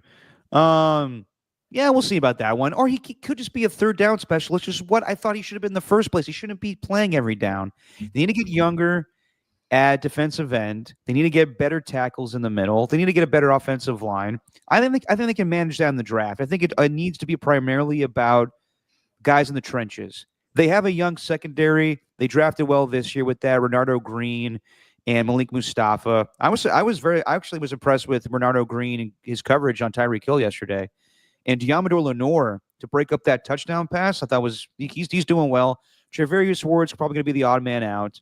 I think Dre Greenlaw will be back with the Niners. And I hear you, Steven. I don't know if many teams, though, are going to be willing to dish out the contract that the Niners would probably be willing to up the deal if the Texans or Titans were willing to give Dre Greenlaw a multi-year deal. But I think he's going to probably get the same offers everywhere else. So I think they'll be fine. I think that they'll figure it out. They'll retool. And I said this today. The conversation of Kyle Shanahan, he needs to be fired. I saw so many people yesterday be like, this is his fourth losing season in 7 years of coaching? Yeah. Or 8 years of he's been with the Niners. Look, you have to go through it. You have to give context to each one. 2017, he just inherited the team, and that was an awful team with Brian Hoyer as a starting quarterback. Then they got Jimmy Garoppolo. They got him during that season, and he started the next year, and then he tore his ACL. And then they went to the Super Bowl the next year. Then 2020 happened, and players got COVID and injuries to Jimmy and Nick Bosa, so they went 6-10. And then ever since then, it's been NFC Championship games. Went to the NFC Championship game against the Rams, lost. Went to the NFC Championship game against the Eagles, lost because Brock Purdy had Tommy John, or had suffered a Tommy John injury. And then last year they go to the Super Bowl, and they lose. And I think it's primarily because fans have not gotten over Kyle messing up the OT by deciding to take the ball. And believe me, in the moment I was like, oh, he made the right move. I was like, oh no, they changed the overtime rules. Okay. I also still say if the Niners would have stopped the Chiefs on 4th and 1 that drive, then we're not talking about this. So you can come up with as many storylines as you want. Kyle is a good coach, and I can't stand that fans just give him so much shit. Yeah. I don't understand it. All this Bears talk, Chicago Bears fans would love to have Kyle Shanahan. Most teams in the NFL would love to have Kyle Shanahan. And this whole act of we could do better. Bill Belichick's coach in North Carolina. So who's better than him right now? You really want Ben Johnson coach of this team that's never coached football, but been a head coach in this league? It's insane to me. And I've been listening to what Steve Young has been saying about how Kyle needs to reinvent himself. But I also would say this. Does any coach have a losing season and then just say, well, let's do it the same way next year? Of course. Whenever you lose, you're going to change shit up. And I think Kyle's going to do that. So I would tell everybody, calm your tits. Kyle and John will figure it out. Yes, it's been a shitty season. There's so much stuff that's gone on this year, from the contracts to the losing to Devondre Campbell to all the off-the-field terrible stuff of Ricky Pearsall and the unfortunate passing of children of Trent Greenlaw and Treverius Ward. They just were thrown so much bullshit, and they needed a mulligan. They needed a sabbatical season. I think they could figure it out next year. I think with Kyle Shanahan, though, did you mention the Steve Wilkes thing? You were listing off a lot. I think that's also one of them, too. What, last year with Steve Wilkes? Yeah, just firing Steve Wilkes after 1 year, kind of using him as the scapegoat. There's a lot of different reasons why they want Shanahan fired. And along with the idea that Sean McVay right now has a chance to win the division, and his name is pretty much, they're attached at the hip, him and Sean McVay. It's always like, you always got to go up against him. They're always going to be compared against each other. So I think there's something that goes into it. Not saying I agree with it, but I'm just trying to give you reasons. I hear you. Okay, I hear you. You know, Sean McVay, has Sean McVay gone through the quarterbacks that Kyle has? No. You think if Kyle landed Matthew Stafford, they would have won a Super Bowl by now? Yeah. Okay. It's simple as that. He got Jared Goff, number 1 overall pick. Didn't like him. Traded for Matthew Stafford. They won a Super Bowl, and now he's got carte blanche to do whatever the fuck he wants with that team. No one's Sean McVay's not on the hot seat because they went all in that season. They traded for Matthew Stafford. They traded for Von Miller. They signed Odell Beckham, and now Sean McVay could do whatever the fuck he wants for the rest of his tenure with the Rams. But Kyle Shanahan has more of a hot seat with fans because he hasn't won the whole thing. Well, you also know this is the only thing fans can do. They can't change it. They can't fix a team. They can't fix a team by drafting players and giving contracts. No, the only thing they could do is give an opinion on whether the head coach should stay or go. Fire the head coach. This is not just a 49ers thing. This is a Warriors thing. This is the thing. It's a Warriors thing. It's a thing across the NFL, right? It's their only go-to because they don't know where to turn.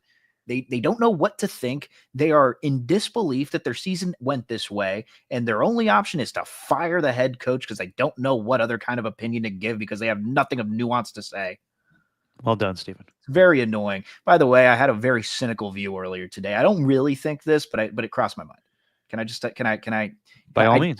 I don't think this. All right. I'm just very cynical. I got cynical for a second. All right. But I saw someone like praising George Kittle for the way that he's handled every post-game media presser this year. Such optimism. He brings such hope to our fans. Yeah, if I'm getting paid $75 million, I'll give you all the hope that you freaking want. I'll be the most positive guy in the room if that's what it takes. No, I mean, you're not wrong. And also at the same time, Kittle, I feel like me and George Kittle would be really good friends, to be honest. We're the same age. I feel like we'd have a lot in common. But I'm like, damn, if I was making $75 million, I'd be as positive and optimistic as anyone else on the team. I would be Mr. I'm going to try hard. I'm going to take every opportunity. I'm going to run with it. I'm going to try hard every single game. I'm going to give it 100%. Wow, yeah, you're one of those guys that thinks that you would be best friends with George Kittle? I'm one of those. Yes. God, I thought the same thing 10 years ago when Khalil Mack and Derek Carr got drafted. I'm like, oh, the same age as me. Maybe we'll all be best friends. Yeah. But yeah, like, when you're George Kittle and you got a beautiful wife and, you got Zenny's commercials. Yeah, life is good. Whatever. I'm just saying, like, you got all the support in the world from your family. Like, how could you're playing the game that you love. How could you not? Yeah, I know. Mr. Positive. And at the end of the day, look, you and I have talked about it. Would it be crazy if George Kittle's in the last year of his contract and yes, he brings the joy to that locker room. But are they going to give him an extension? I don't know. But they probably should. But like you and I have talked about it in years past, I could also see them saying, do you want to go to Tennessee? You have a house in Tennessee. I think it depends on how the 49ers are playing next year. Yeah. If the 49ers are having a losing season and it seems all hope is like it's a lost cause, you could probably get a good haul for him. And knowing that they're going to pay Brock Purdy, he'd be in the last year of his contract. So really that contract will be kicking in after next year. Yeah. You're probably thinking like 3 or 4 years down the line, depending on what someone offers for Kittle. I wouldn't be surprised if they do entertain a trade offer, but that's only if it's a losing season. If they're having a winning season and George Kittle's a big part of that, then I absolutely think a contract extension is on the table. Yeah, that would be the smart move. I do think either way, I think Debo will be traded. That's just my opinion right now. Yeah, really. God, I was going to bring up something about Purdy too. Oh, God damn it. I lost my train. Oh, one thing about Purdy that I am worried about for next season, because I think it's something he did this season, which I think is why he played at a subpar level compared to the way that he's played in years past. I think he really overcompensated this year, and overcompensated meaning his game was obviously with everyone else on the football team, with McCaffrey, Ayuk, and Debo, Kittle, all those guys healthy. God, it feels like I've listed off those 5 or 6 names like a billion different times all in a row. With all those guys, you didn't really have to think too much. You could just play your game. He had confidence in his game, and he was going to get the ball where it needed to go. And without those guys, I think he overcompensated in that he had to play the hero and holding on to the ball too long and doing all these different things. And I think that kind of got him out of whatever made him successful last year. So this offseason, I hope he doesn't just focus on like throwing 20 to 30 yard bombs, like deep outs, all these things outside of the numbers, and then forget what truly makes him great as a quarterback. The anticipation throws, the reading defenses, going through projections. I just hope that he doesn't overcompensate in what he does in training this offseason so that it deteriorates another part of his game next year. Like I think that happened a little bit this year. It's like, oh, he's making plays with his legs. Finally. Well, he's making too many plays with his legs. Now he's holding on to the ball too long. Oh, now he's making wrong decisions. Like it was just really a domino effect. It felt like. Well, it turned from him being like super jacked to then like, him being a mobile quarterback this year. Right. Yeah. No, Well, I think he'll be fine. He's really hard on himself in the post game pressers where he's like, really I don't. is, man. He looks distraught. He does, like he's just saying like I failed the team today, and I don't care if we have all these injuries. The job is to get it done. He says all the right things. He buys his offensive lineman Toyotas because he got a good deal. Well, I love that. There's no way he bought his time. No, of course not, because he doesn't have the money to do that. But that's I love that Kyle, like, he was so honest. Where he was like, I think it's a great gift and stuff, and I think that he got a good deal. Yeah, because Toyota's paying him, so ain't a bad thing. Although I love my guy Dieter Kurtenbach, who's like, yeah, but think about the taxes all those offensive linemen have to pay on those trucks now. Good Lord. It's true. Yeah, it is. So yeah, I think everybody needs to calm down. Yes, this season was a disappointment, and they're not making the playoffs, and it was going to be a boomer bust season for them. Do they win the Super Bowl or not? I get it. It's really tough. Like, even all the players, like, once they lost the Super Bowl, they knew how hard it was going to be, and they were just thrown a shit sandwich every second. So we'll see what happens next year. Yes, we will, Derek. Yes, we will. Yes, we will. All right. So Mordecai time. Your dad. We should bring your dad on after the season. Should they pay Brock Purdy or Tanner Mordecai? You know what I did ask my father while we were doing the crosstalk when it was him and Greg Silver going into my show? Oh. He went on and on about, like, have you seen Sam Darnold? Good Lord, Sam Darnold is slinging it right now. And then I'm like, who would you rather pay right now, Greg? Sam Darnold or Brock Purdy? I don't want to answer that, Derek. I don't want an answer. Let's start there. Sam Darnold. The Minnesota Vikings. That was a hell of a win yesterday in Seattle. I thought that Seattle was going to pull away with that win, and then boom, he pulls up in the pocket, throws a dart to Justin Jefferson. I cannot wait.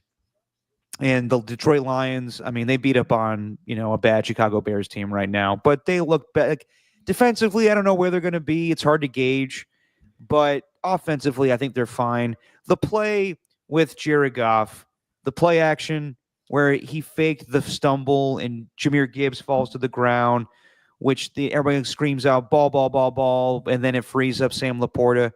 Very good play design. Very good. They got max protection on that. I was worried, like, when I saw the play again, I was like, oof. So they're faking that Jared Goff falls down. Well, what if an unblocked defender comes in and just takes his head off? But they got, extra tight ends. It was the perfect play call. Ben Johnson did a great job. And then the Packers win 34-0 right now. This NFC North is amazing right now, except for the Bears. But the Packers are most likely going to be a wild card team. This Week 18 matchup between the Lions and Vikings, I think you pencil it in right now for your last game of the year NBC game. Right now, I'm not confident in who the hell is going to be the number one seed or who's going to win that division right now. Lions need it, but I have a question, Derek. Answer. Why the hell did they use that play in the Week 16 against the stupid Bears? Like, save that one. Save it for the playoffs. Do that in a more important time, not when you're up by 2 scores. That was dumb. Great play call, dumb time to use it. And that makes me question Ben Johnson as a head coach. He's not ready to be a head coach, Derek. Because he doesn't know when to use the right play calls? The right play call. Just one. Yeah. Well, I mean, come on. Why would you not save that? I figured you'd have that opinion. I was waiting for that from you. You're normally that guy. I'm with you on that. I mean, I don't. The question is, I don't know if you want to run a fake stumble in the playoffs, though. Why not? Like most of the Sick time, Ben play. Johnson. I know most of the time Ben Johnson has been doing these trick plays when they're up by a bunch of points. Like to get case in point, yesterday, the fake stumble, Mhm. the Penny Sewell, whatever Hell yeah. that was, like the end around with Penny Sewell. That Right. was when they were up big on the Bears. He does this shit against the Bears a lot. That's true. Whatever, like offensive line, like he was trying to get Penny Sewell a touchdown against who was it? The Dallas Cowboys when they were up like 47-9 this year. He really does it to rub it in. Now, I will say this. You are correct. Last year, that game against the Dallas Cowboys where they had the eligibles, the Mhm. offensive line, Dan Skipper, I think his name is, Yep. and they called it back because the guy didn't report as eligible. That was Right. to win the game. So Ben Johnson has got like a ton of shit in his arsenal of weird play designs he could do where all of his offensive linemen are 5 eligibles and they all go out for passes. I'm still waiting on like Frank Ragnow to get like a scoring touchdown this season. Or Penny Sewell. But yeah, I hear you, Steven. Probably He's it's an outlandish take. I know we're trying to celebrate the football play, but I'm like, God damn it, you couldn't have used that in the postseason? Couldn't have waited a little bit? well, what they do? What was it? The Dan Skipper play? When was that? Was that against the Packers? That was the week after he threw up. Yes. So that was against the Bills. Yes. Yeah. So that was a close game in that one. Yeah, Yeah. he's Ben Johnson will come up with something else. But yeah, it's a fun play. It was but, just a great play. I'm like, God, that would have been so cool if that was used in the playoff, not some matchup against the Bears. Hey, I'll say this about that Bears. I was watching a little bit of that game. That throw that Caleb Williams had to Keenan Allen for the touchdown. I know it's a small thing. To be honest, it was a pretty slow route. I don't know how he got open, but God, Caleb Williams he has these little flashes, man, where you're just like, you see this number 1 overall pick brilliance. Like you get it. It was a rifle into Keenan Allen's hands. But like, where's that going to be next season? Is he going to be like that next season when they have like an entirely new coaching staff? Well, you have to believe that maybe the guy we were just talking about is so intrigued by him that he could see a star and he's like, I can make him a better player. Yeah, maybe.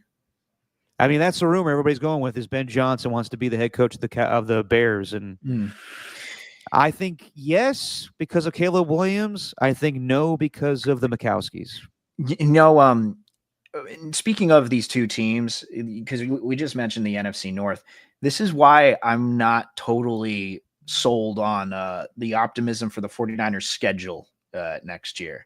Because how does it go? You got obviously you get the 2 games against each division opponent. Then you get but it'd be a 4th place schedule as of right now. But you probably are going to get a 3rd place schedule if you manage to get a jump on the Cardinals. Is that possible? That is possible, but with the amount of injuries the Niners have right now, I'm not sure. It's just like I'm just seeing this 3rd place schedule, and whoever has a 3rd place schedule next year, that's brutal. Like you got to play potentially the Packers. I mean, they're going to have a win today, but the Packers are probably going to end up in 3rd. Not necessarily. Well, if the Packers beat the Vikings, they can move up to 2nd. True. Yeah, but the Vikings have to lose again, right? They have to lose one more time. Well, the last 2 games for the Vikings are home against the Packers and on the road against the Lions, so they very well could lose 2 in a row. Yeah. I mean, then you got Denver, Jacksonville, Cincinnati, and then obviously the New York Jets. It's just like, there's a lot of good 3rd place teams out there. The NFC North thing kind of jogged my memory with that one. Yeah. And by the way, like fans that are worried about like the Niners have missed their window, is anybody running away with this NFC West next year? Like I understand the Rams look really good right now. They got a young defense, but Matthew Stafford's getting older. I don't know if Cooper Kupp's going to be there next year. Do the Seahawks have another plan for after quarterback Geno Smith? Nah, I think they should be feeling pretty good with their division right now. I mean, the only team that you'd say is young and scary. I mean, not even scary, just young is the Cardinals. But yesterday, I mean, Kyler Murray throwing. Do you see that one interception he threw when he was running around the sideline and just threw that ball up in the air? Like, what are you doing, Kyler? You do this once a week. Yeah.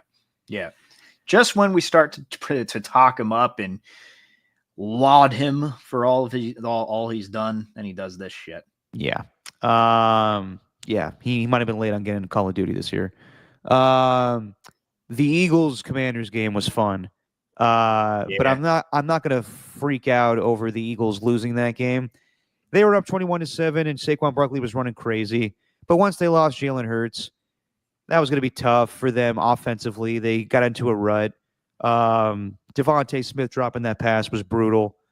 But weird shit in that game, like C.J. Gardner-Johnson getting ejected.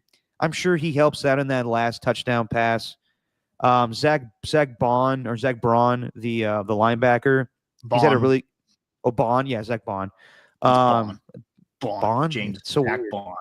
Zach Bond. Zach Bond's had a really good season. I remember him from the Saints, but he's had a really good season this year. But he left that touchdown wide open in the back of the end zone.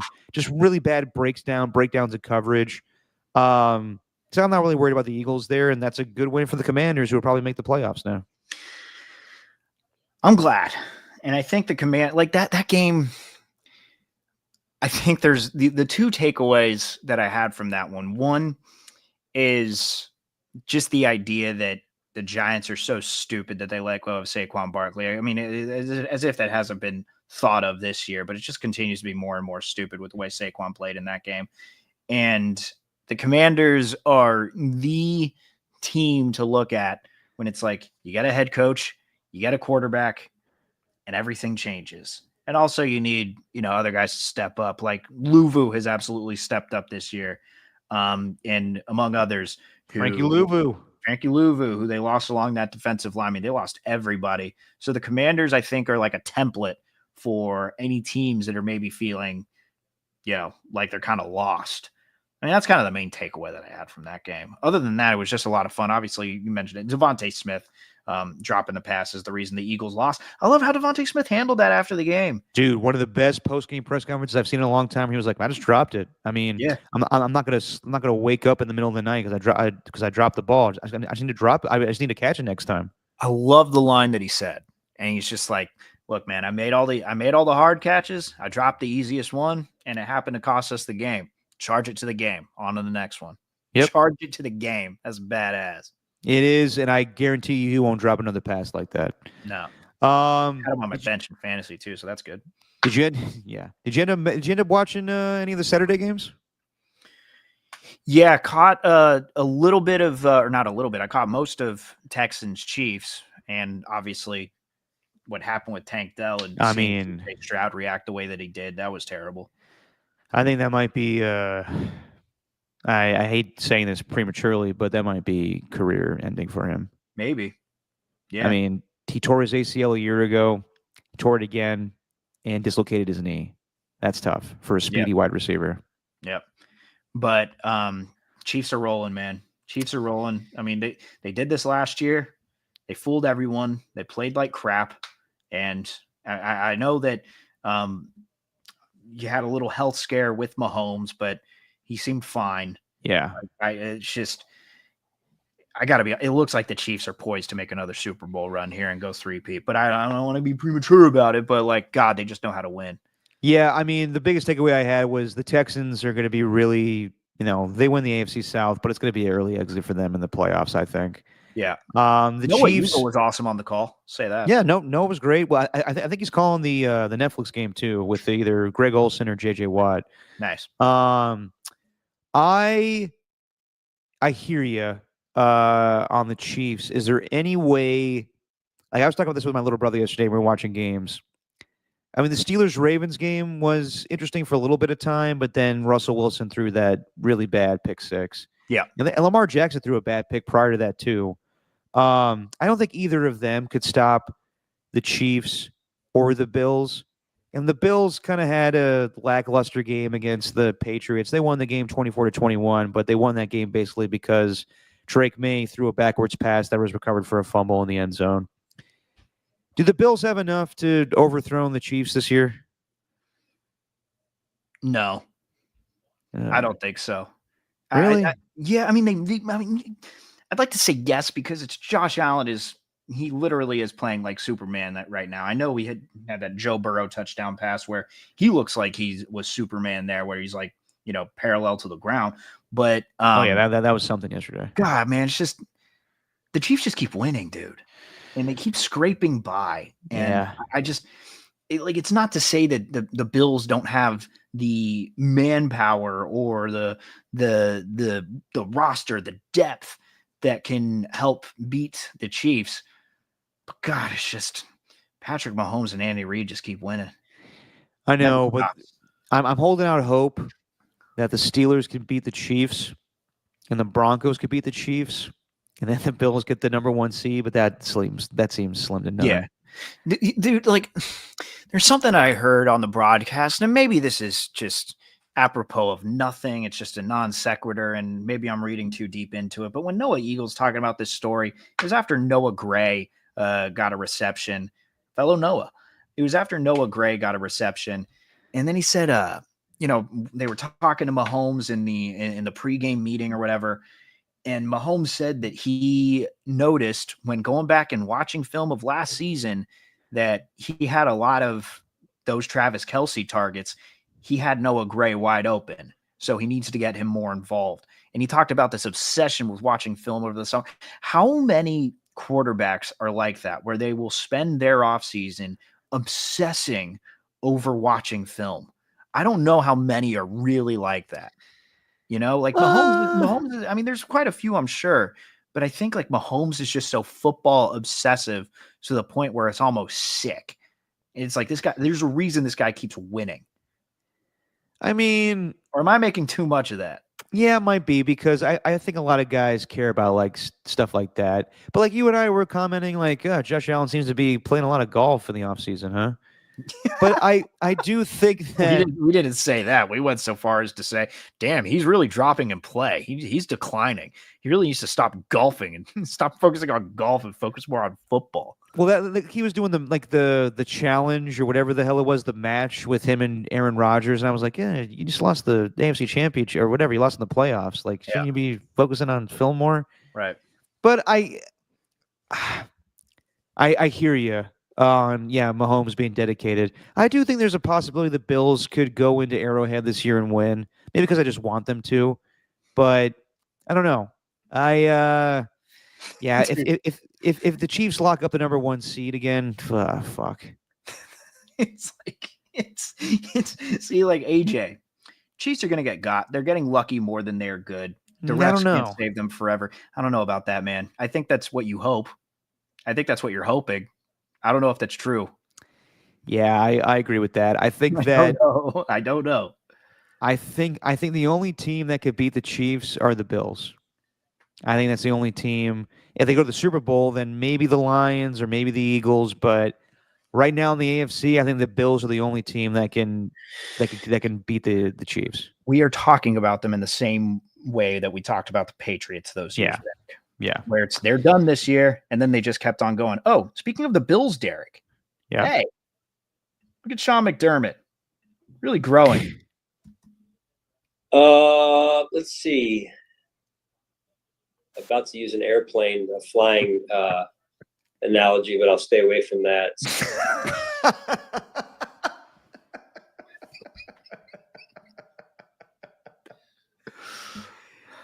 I'm glad he can laugh at himself. Yeah, and that's not AI. I don't believe that is really what he was saying.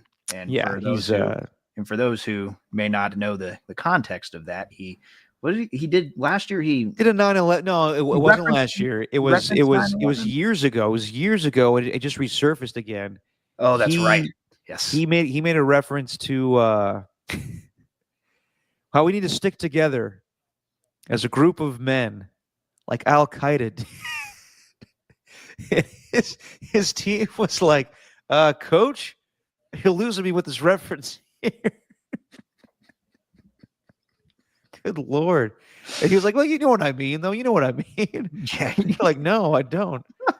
One more time.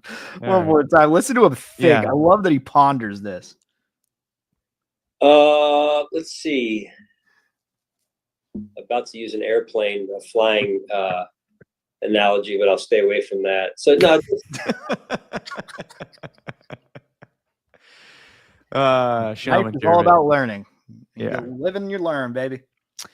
I'm trying to think of anything else that stood out in Week 16 this week.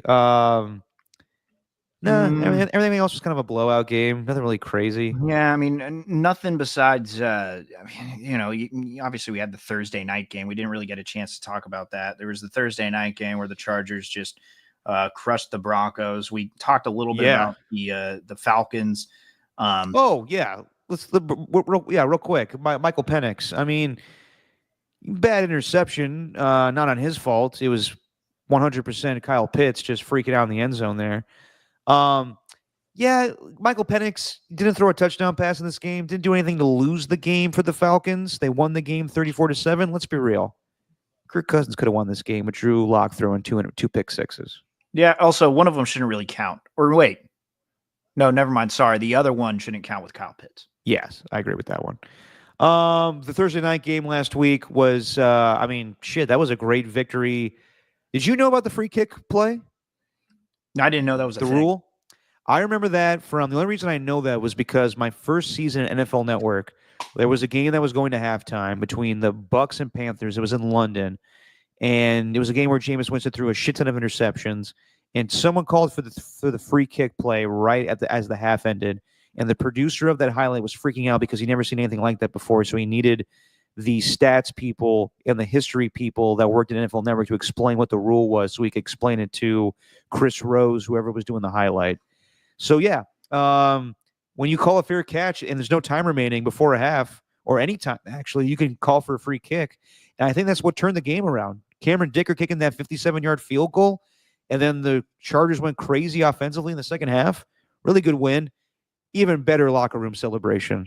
Like, I don't know if you have that ready to go, Steven, but did you see it? Jim Harbaugh in the locker room telling everybody, all right, here we go. Sing it as loud as you can. For he's a jolly good fellow. Like, who's he talking to? Is it for anybody in particular? They're talking about the team in general. Think about that. You have a bunch of 20 to 30-year-old men singing for he's a jolly good fellow. Brandon Staley, my God. To go from him to Jim Harbaugh, what a culture shock. Jesus. He's nuts. He is insane. But he's won over that locker room. Like, they're all doing the corny shit, who's got better than us, nobody. But they're all buying in because they're winning. Yeah. Brandon Staley, he didn't know how to fucking lead these guys. No, not at all. But I think they really gravitate towards not Jim Harbaugh's weird, quirky celebrations with all that. I think it's more his love for football. Yeah. And I think they just kind of follow along. I think they know how ridiculous it all is. Oh, they do. I mean, remember with the clip of Joey Bosa laughing at Jim Harbaugh? Was like, I think he takes cold baths in the cold tub with just his khakis on. It's weird. Yeah. But the if a guy loves football that much, cares that much, I think it's very infectious. Yeah. And I think actually maybe that's why, for example, the Raiders gravitated towards Antonio Pierce, because it seemed like just a complete opposite, a polar opposite of what they had with McDaniels. The post-game presser, though, they spoke for 4 minutes about the game, right? To Jim. Then someone brought up the fair kick, free kick, fair catch, free kick. He lit up. He was like, "Oh, finally, my favorite play. I've been wanting to do that all my life, ever since I knew that rule was in place. Tried to do that a couple of times with the 49ers. Yeah, you tried to do that with a 71-yarder with Phil Dawson. I don't remember that. It was insane, dude. He did it twice. He did it twice in the same game. Did he really? Yeah, he tried it twice in the same game. Didn't work. They were both 70-plus yards. Well, 57 helps. So he's just like, finally did it. Oh, it was an accomplishment. How weird is that? Yeah, he's a weirdo. He's definitely eccentric. A weirdo. Shout out pro-life.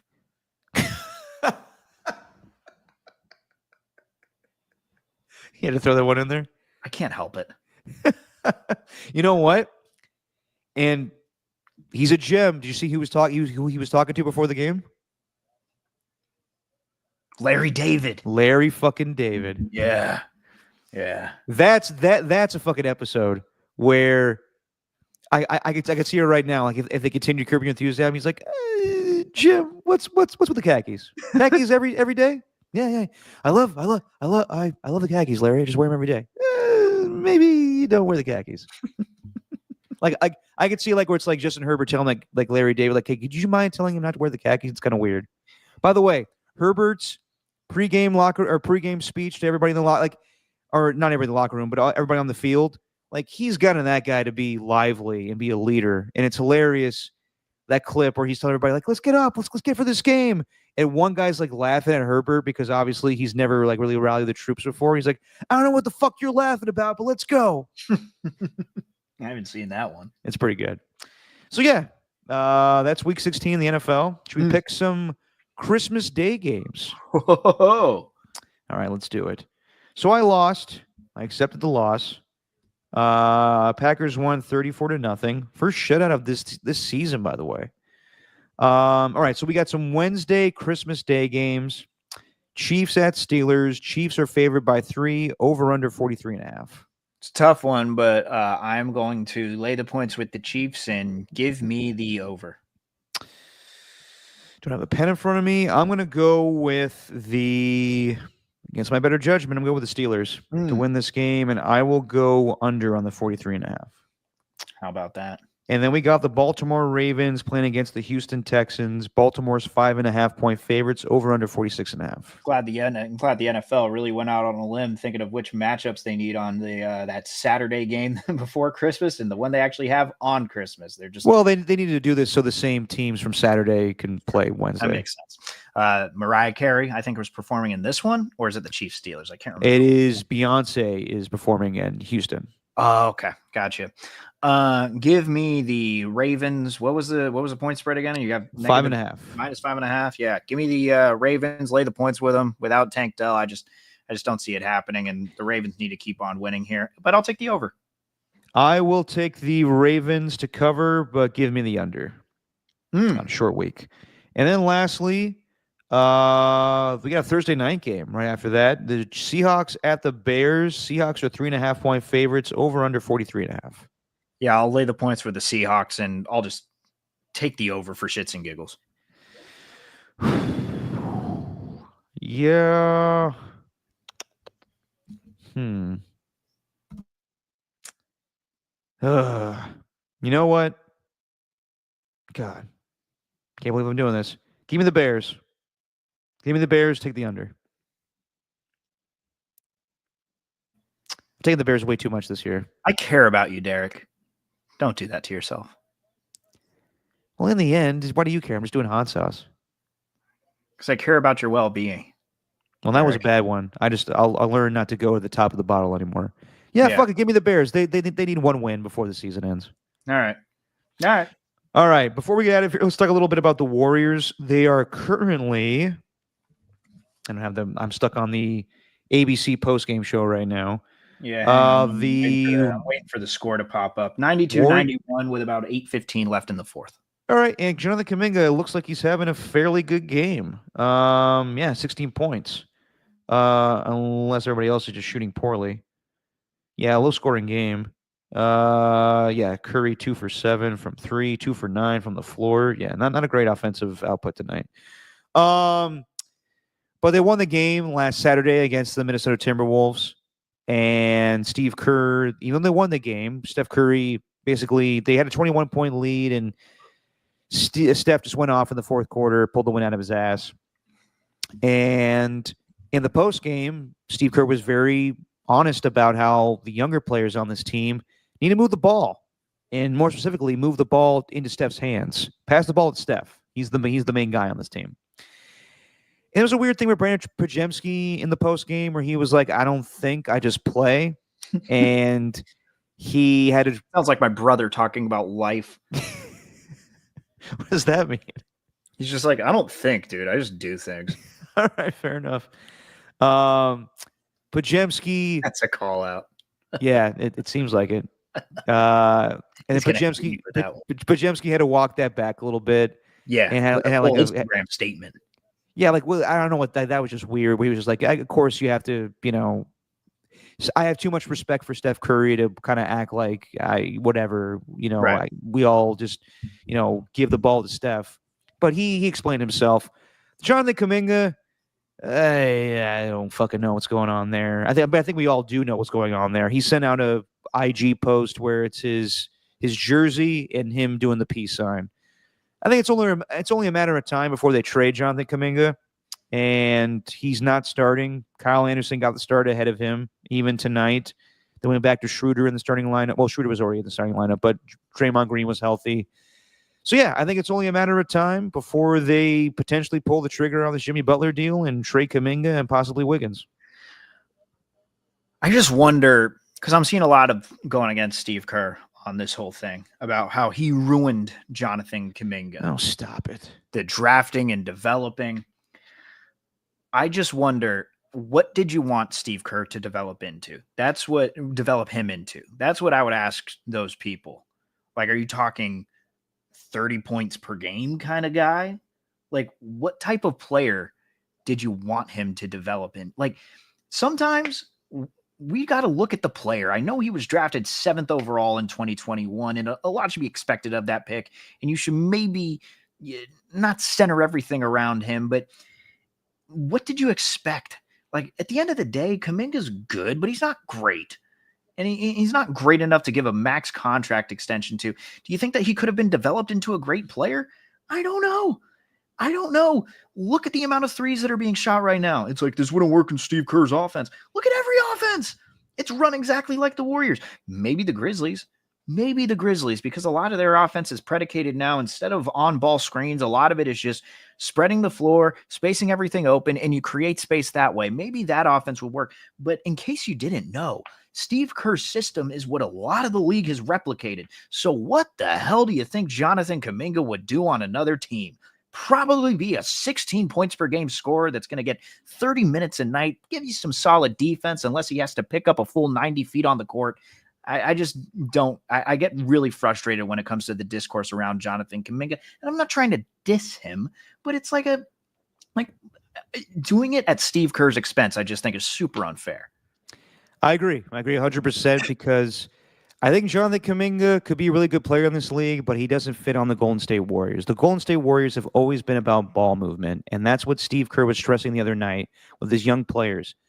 Don't look to just pull up and take the contested shot, because then it's not going to be a good shot. And that's what Jonathan Kuminga does. He is not a complimentary basketball player. He is a ISO, I want to take the ball and go up the court and slam it down. And I think that statement was towards Brendan Pajemski, Jonathan Kuminga, and even Dennis Schroeder a little bit of, this is how we play basketball here. I understand that Draymond, when we acquired you, said we got to adapt to what you do, but really you got to adapt to what we do.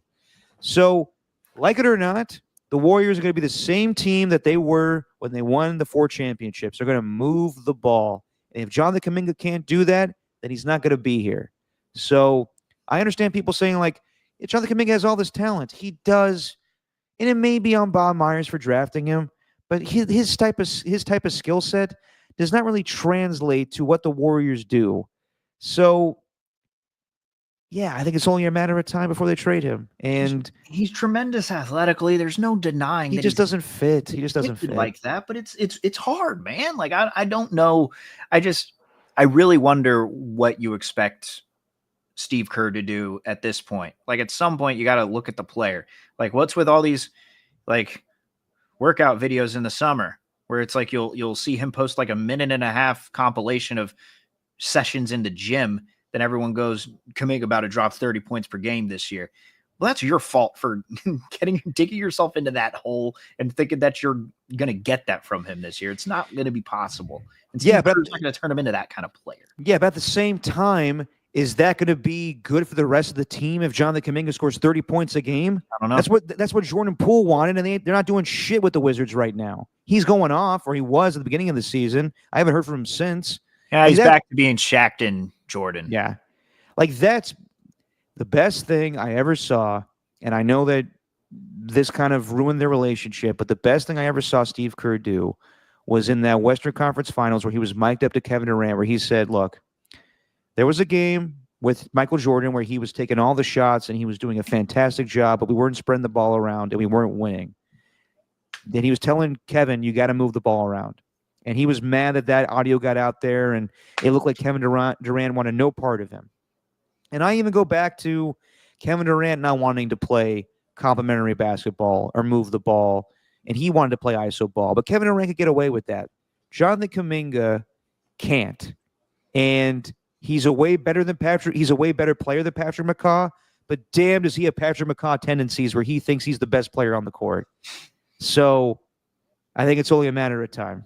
Yeah. That's a couple weeks, whatever it is. He's playing tonight, but this can't go on much longer where he's doing these cryptic, posts, and it's clear that him and Steve Kerr are just not on the same page. Yeah, and you know what? Maybe this is just one of those situations where, like, his game, I think, would be much better suited for like the 90s style where, you were built around superstars and a lot of it was just ISO ball where it's give him the ball, let the 4 other guys go on the other side of the court, create some space, then get out of the way and let Kuminga take them one-on-one.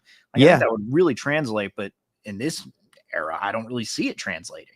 Yeah, and almost like, this is where I kind of go back and forth on the Jimmy Butler stuff because I think Jimmy Butler is an established player in this league and he could play great defense. I don't know about him playing complementary basketball and moving the ball around. He took games over in Miami. Now, I think Jonathan Kuminga would be really good with the Heat. I think you should make the move for Jimmy Butler, but at the same time, I don't know how it would look basketball-wise with Jimmy Butler on the court. I think their biggest mistake is not whatever they're going to do in a trade this year. I think their big mistake was drawing the line at Brandon Pajemski. For Larry Markkinen. Yeah. Like, hey, we're not trading this guy. I thought the same thing. I've been asking around now when Mark Spears and Marcus Thompson come on the show, and I was like, look, we're talking about what trade they should make.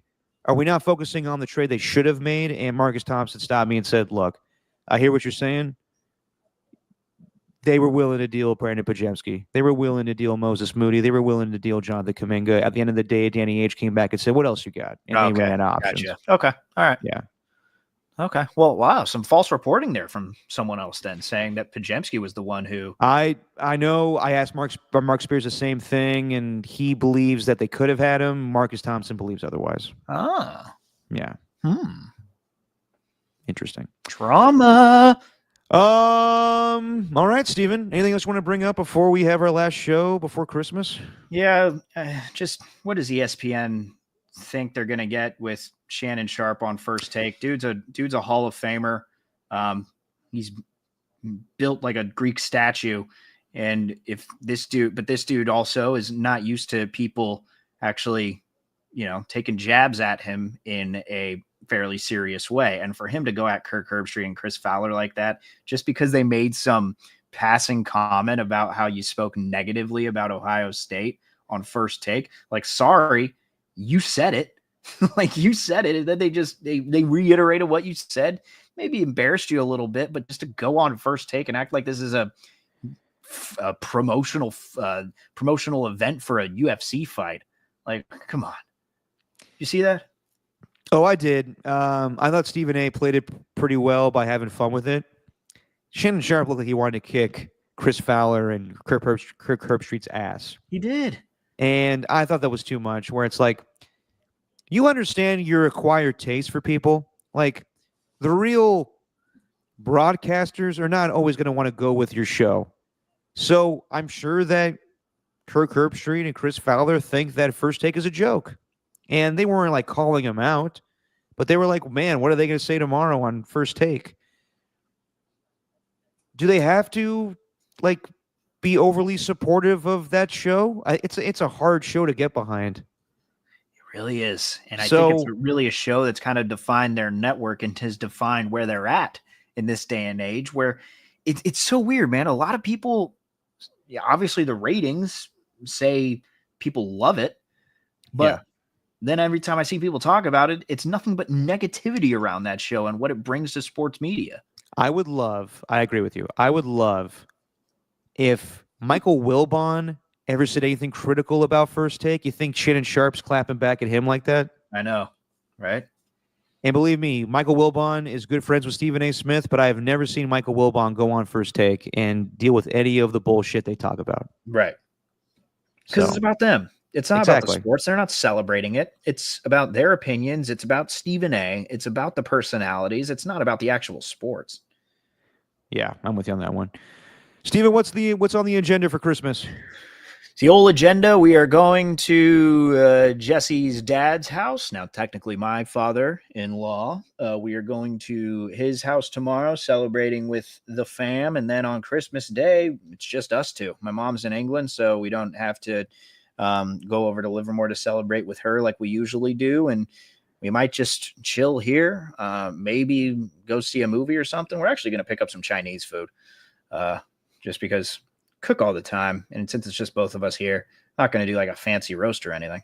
Nice. A good old Jewish Christmas. I love it. Yes, sir. And like I would be fascinated to see you meet Jesse's cousin's boyfriend, because this dude gave Jesse like a whole history lesson about how Jewish she is, like the percentage and everything based on her last name that Jesse didn't even know. And it like blew her mind. Is that not true? Why do I always say the story in the wrong way? Sorry. I just Cardoso is not a Jewish name. Yes, it is. Apparently. Oh, it is? According to this guy. Really? Yes. Sounds way more Italian to me. L'chaim. All right. Well, then, hey, welcome to the Brotherhood, Stephen. How about you? I'm really excited to be on the tribe, in the tribe. For Christmas, I'm meeting up with my family in Napa. Just for the day. I don't know if I'm staying over.